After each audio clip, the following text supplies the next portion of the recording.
Le village des recruteurs de Dijon, c'est la 3e édition avec l'un de nos partenaires cette année, une agence d'emploi, LIP, les intérimaires professionnels. Bonjour Cécile Lebaille. Bonjour. Vous êtes directrice d'agence pour LIP à Dijon.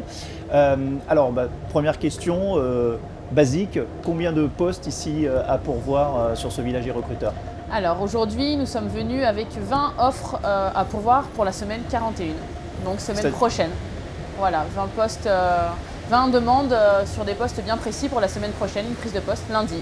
Ah oui, d'accord. Oui, donc ça veut lundi. dire que si ça match entre le candidat et vous les mettez tout de suite en relation avec l'entreprise qui recherche? Exactement, et je peux même vous citer un cas concret. Aujourd'hui, on a 2 techniciens en fibre optique qui sont venus sur le village des recruteurs. Ce matin hein. Ce matin même, on a réussi à les placer, on a appelé notre client, notre entreprise utilisatrice, et ils commencent dès lundi une mission à durée indéterminée.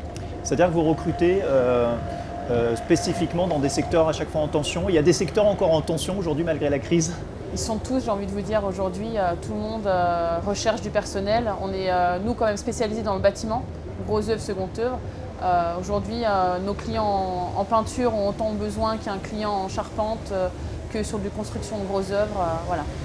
Alors il y a le bâtiment, il y a le secteur tertiaire aussi pour lequel vous recrutez? Oui, on officie un petit peu sur le secteur tertiaire, sur la partie assistanat, comptabilité, un petit peu de technique donc, et un petit peu de commercial.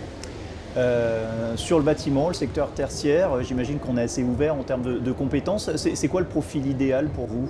En tertiaire? En tertiaire par exemple? Eh bien, on va être sur de la conduite de travaux, sur du métrage, sur du maîtreur. C'est des profils assez pénuriques aujourd'hui. C'est assez compliqué de trouver des postes sur ces qualifications-là. Quand vous dites c'est assez compliqué, c'est-à-dire qu'aujourd'hui on laisse la compétence un petit peu de côté, on se focalise plus sur le profil, le candidat, sa personnalité? Oui, alors sur des profils en opérateur, on va chercher plus aujourd'hui effectivement un savoir-être, que la personne ait envie de travailler, si elle est motivée, on est prêt, le client est prêt à former la personne, nous aussi, à apporter notre soutien sur des formations. Des habilitations, des conduites, des cassettes pour des conduites d'engins.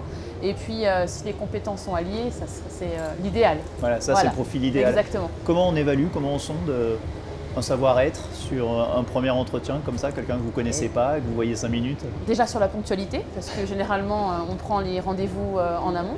Et donc, si la personne est ponctuelle, si après elle apporte toutes les pièces qui sont demandées, parce qu'on constitue évidemment un dossier. Et puis après, au niveau de la relance derrière, s'il y a par exemple une pièce manquante, si elle est réactive et qu'elle envoie la pièce, c'est déjà un bon point pour elle. La personne qui fait la démarche de venir ici sur le village des recruteurs, en plus quand il pleut, oui. comme ça témoigne déjà d'une certaine motivation. Tout à fait, surtout quand on les voit dans la file d'attente, sous la pluie comme vous venez de le dire, ça prouve leur motivation. Après, on a envie d'encore aller plus loin, mais c'est un dispositif qui est superbe. Après, comme je vous l'ai dit, c'est de la préqualification. Malheureusement, on n'aura peut-être pas la chance de pouvoir tous les recevoir derrière, donc il faut vraiment que ça fasse match tout de suite. Mais il y a quand même eu des belles personnes aujourd'hui. On a quand même des belles personnes aujourd'hui sur le village. Juste pour terminer, ce qui est super encourageant, malgré le contexte assez anxiogène, malgré la crise économique, voilà. Vos clients continuent à recruter, quoi. C'est ce que vous nous dites. Tout à fait, tout à fait. Il y a du travail en Côte d'Or, il y a du travail sur des postes en intérim, en CDD, en CDI. Donc il ne faut pas avoir de barrières. Il faut que les personnes, les demandeurs d'emploi continuent à venir nous solliciter. Il y a du travail pour tout le monde et vraiment dans tous les domaines. Vraiment dans tous les domaines. Merci pour ce message encourageant. Merci Cécile Lebaille. Bonne chasse ou bonne pêche, je ne sais pas comment dire ici. Bonne journée en tout cas sur le village des recruteurs et nous on se retrouve dans quelques instants pour une prochaine interview.